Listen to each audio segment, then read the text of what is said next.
Bet es personīgi pazīstu divus, vienus no visbagātākajiem cilvēkiem, kādu vispār ir. Jā. Un varu visus nomierināt, viss ir kārtībā, viņi man naudu nedod un uz Ziemassvētkiem neapsveic, viss ir labi. Bet abi divi viņi kaut kādā dzīves mirklī ārkārtīgi piesaistījās reliģijai.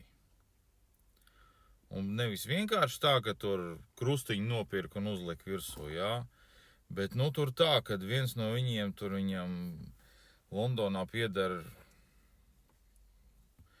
un viņš tur iekšā savā dzīvojamajā kompleksā sev tur uztaisīja baznīcu, nu, dievnām nosauksim viņu tā, jā, ar visiem altāriem, tur ar vispārējo.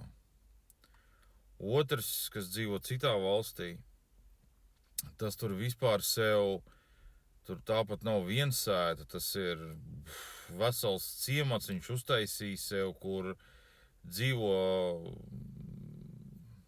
nu, vienmēr sakot, ļoti dziļi reliģiski.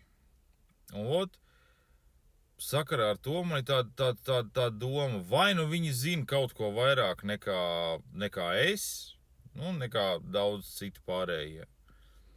Vai nu abiem diviem vienkārši ir tik bail, tāpēc, ka, nu, runāsim jau atklāt, kā ir, jā, pie kas maksimā strādājot, tu tādu naudu nenopelnīs. Droši vien tur ir kaut kāds tur bija tur, vai ne?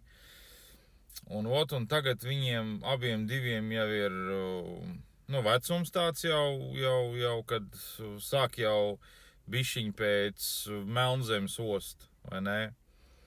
Un vai nu tās ir drausmīgākās bailes par to, kas tev sagaidīs pēc tam, tad, kad tu nomirsi? Vai nu viņi reāli zina to, kas tev sagaidīs pēc tam, tad, kad tu nomirsti?